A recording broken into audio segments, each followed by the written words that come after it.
세무사님, 이거 뭐예요? 대표님 회사는 그냥 무시하셔도 돼요. 외부감사법 위반 시 3년 이하의 징역 또는 3천만 원 이하의 벌금 등 각종 불이익까지 생길 수 있습니다. 안녕하세요 여러분, 회계여제 최윤정 회계사입니다. 제가 그동안 세무 이슈들 위주로 꿀팁을 많이 드렸었는데 오늘은 새롭게 회계에 대한 이야기를 나눠볼까 합니다. 첫 번째 주제는요, 금융감독원 외부감사 안내문 무시해도 되나요? 라는 주제로 처음부터 끝까지 흐름으로 쭉 정리해서 이야기를 나눠보겠습니다. 대표님들, 혹시 이런 우편 받아보신 적 있으신가요? 귀 회사는 외부감사 대상이 되었으니 회계법인과 감사계약을 체결해서 보고하라 라는 금융감독원의 안내문입니다. 이름부터 벌써 부담스럽죠. 금융감독원. 그런데 의외로 이걸 뭔지 모르겠으니까 일단 무시하자, 혹은 세무대리인이 괜찮대 하고 넘기시는 경우가 정말 많아요.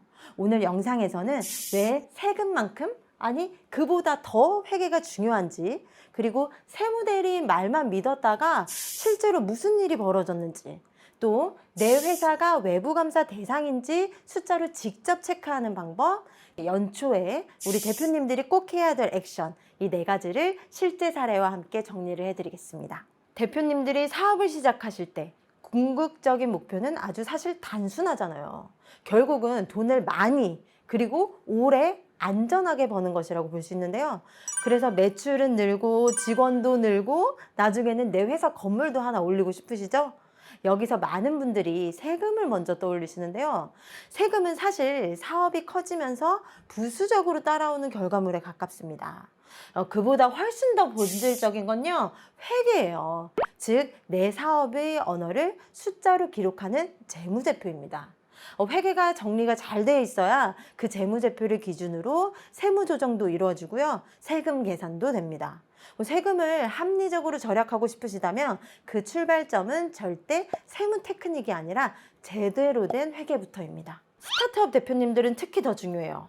외부 투자자나 VC에게 투자를 받으려면요, 재무제표가 회계 기준에 맞춰서 명확하게 작성되어 있지 않으면 투자 자체가 지연이 되거나 아예 기회를 놓칠 수도 있어요.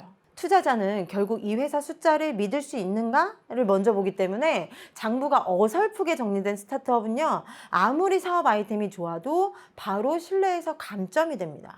그래서 사실 투자 준비하시면서 급하게 저한테 재무제표 들고 오시는 대표님들이 많아요. 상장을 꿈꾸는 회사라면 더 말할 것도 없겠죠? 상장 심사를 앞두고 몇 회치 재무제표를 한꺼번에 기준에 맞게 손보려고 하면요, 그때부터는 정말 골치 아픈 작업이 시작됩니다. 그래서 IPO를 염두에 두고 계신 대표님들은 사업 초기부터 장부 기장, 회계 처리 기준, 계정 과목 체계를 제대로 세워두는 것이 나중에 상장 비용과 시간을 줄이는 가장 확실한 투자라고 보셔야 돼요.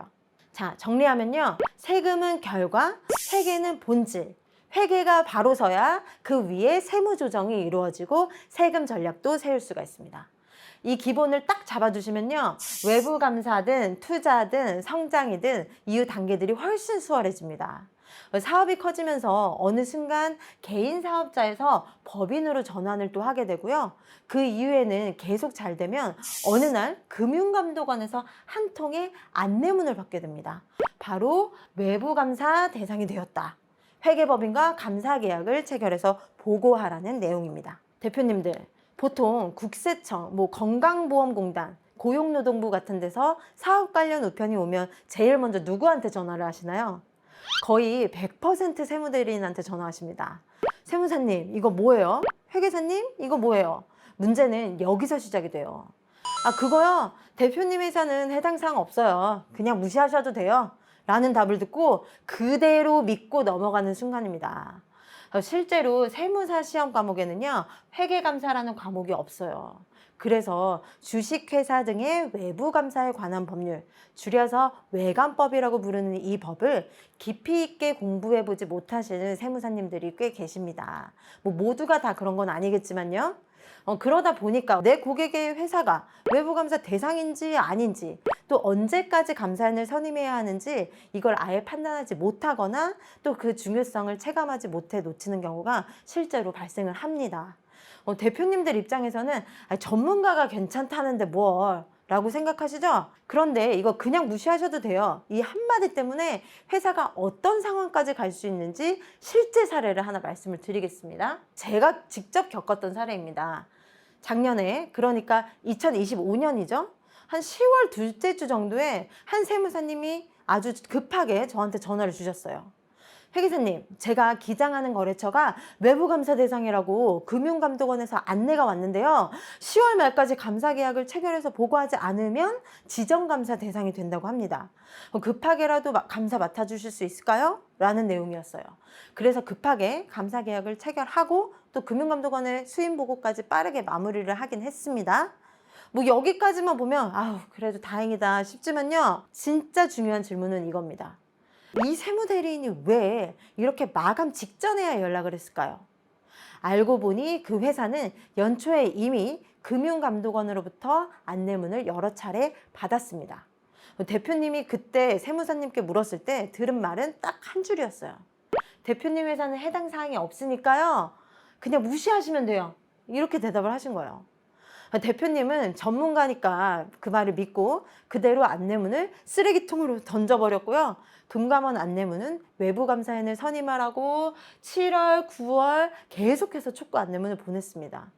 그러면서 10월까지 계속 쌓여만 가던 이 안내문이 이제는 이상한데 하면서 대표님이 알아보게 되신 거죠.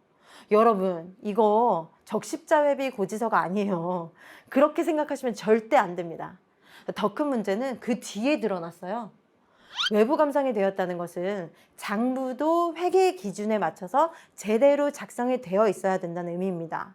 그런데 제가 감사를 하기 위해서 장부를 딱 열어봤더니 매출 채권이나 매입 채무가 거래처별로 정확하게 나눠 있지도 않고 원재료나 상품 같은 재고 자산의 입출고 기록도 제대로 없어서 연말 기준 재고 리스트가 나오질 않는 거예요. 대표님도 모르는 자산과 부채가 막 뒤섞여 있는 그런 상태였습니다. 그동안 세무대리인이 부가세 신고, 인건비 신고만 해줬지 정작 장부 기장은 엉망이었던 거예요.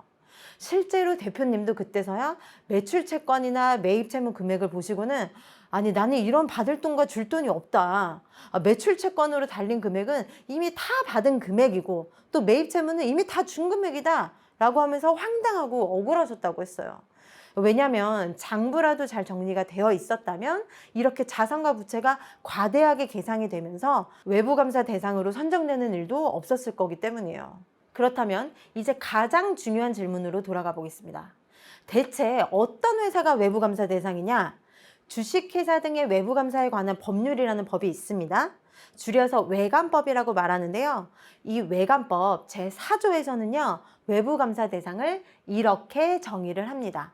첫 번째, 주권상장법인이에요. 이미 주식이 증권에 상장된 기업들이라는 거죠.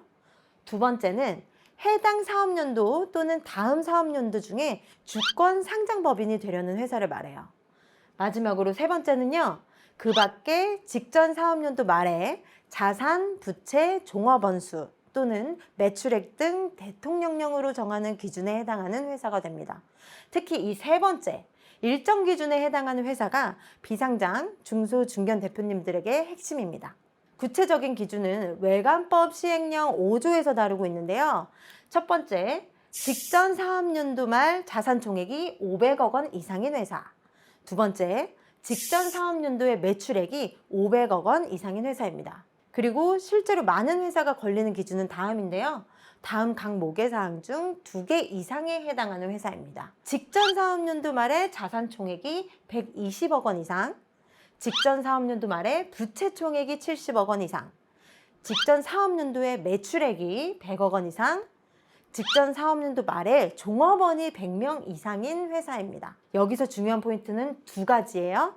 4개를 모두 채워야 되는 게 아니라 2개 이상이면 대상이 되고 또 올해가 아닌 직전 사업연도 말 재무제표를 기준으로 판단한다는 거예요. 예를 들어 2025년 12월 말 재무제표를 기준으로 이 기준을 충족했다면요.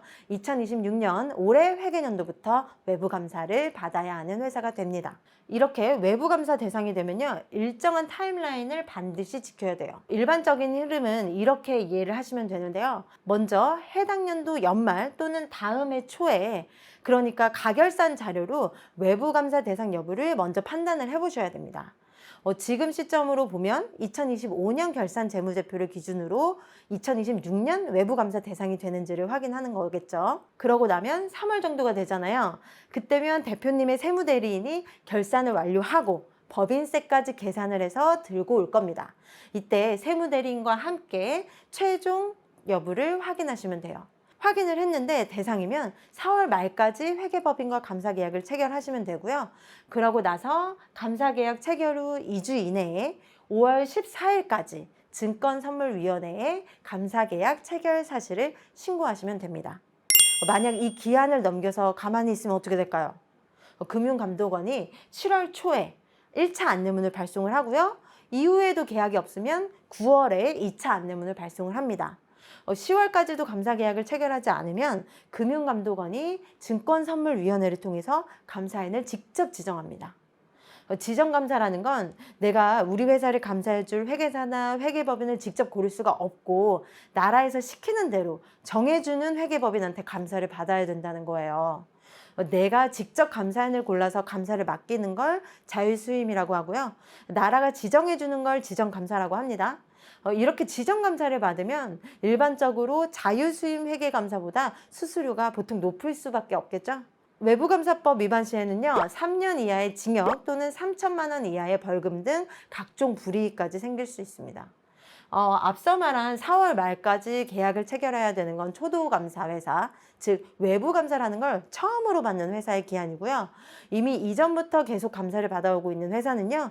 결산일로부터 45일 이내에, 즉 2월 14일까지 해당 연도 감사 계약을 체결해야 됩니다. 실제로 제가 아는 대표님들 중에서는요. 초도감사가 아니라 작년에도 감사를 받으셨더라도 이런 기한을 모르고 계시는 분들이 많으시더라고요. 그래서 제가 이 영상을 만들게 된 계기가 된 것도 있습니다. 자, 그럼 이 시점에 대표님들은 지금 당장 뭘 하셔야 될까요? 이 영상을 찍고 있는 시점은 1월 중순입니다. 지금 세무대리인들은 작년 결산 작업을 한창 진행 중일 가능성이 큽니다.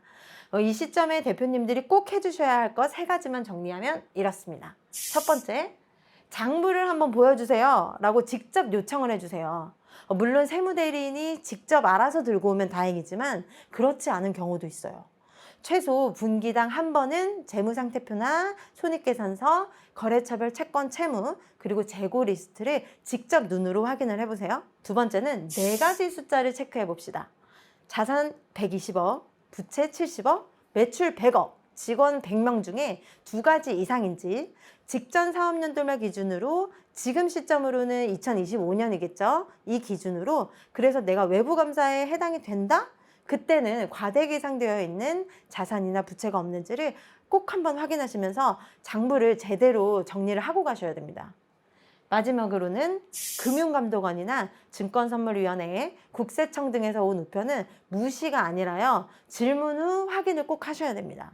모르면 사진을 찍어서 세무대리인한테 보내고 해당 사항이 없어요. 이런 한마디에 그냥 끝내지 마시고 왜 없는지, 기준 숫자가 무엇인지까지 꼭 확인을 해주세요.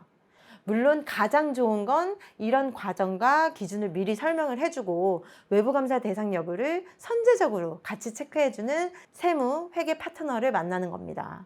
대표님들과 충분히 소통하면서 사업을 함께 설계해주는 저와 같은 전문가가 함께 하시면 훨씬 안전하게 성장하실 수 있습니다. 오늘은 세무대리인 말만 믿다가 생길 수 있는 문제, 실제로 그냥 무시하면 돼요. 이 한마디의 결말, 외부감사 대상 기준과 기한, 지금 시점에 꼭 해야 할 체크 포인트를 한 번에 정리를 해봤습니다. 나는 비상장사고 100% 내 지분인데 나랑은 상관없겠지? 라고 생각하셨던 대표님들 특히 도움이 되셨으면 좋겠습니다. 영상 보시고 우리 회사가 외부감사 대상인지 헷갈리신다면 혼자 고민하지 마시고 상담을 요청을 해주세요. 회사 규모와 숫자들을 함께 보면서 대상 여부와 준비사항을 차분하게 정리해 드릴게요. 오늘 이 영상이 도움이 되셨다면 구독, 좋아요, 댓글, 알림 설정까지 부탁드리고요. 대표님의 든든한 파트너 회계여제 최윤정 회계사였습니다. 다음 영상에서 또 만나요.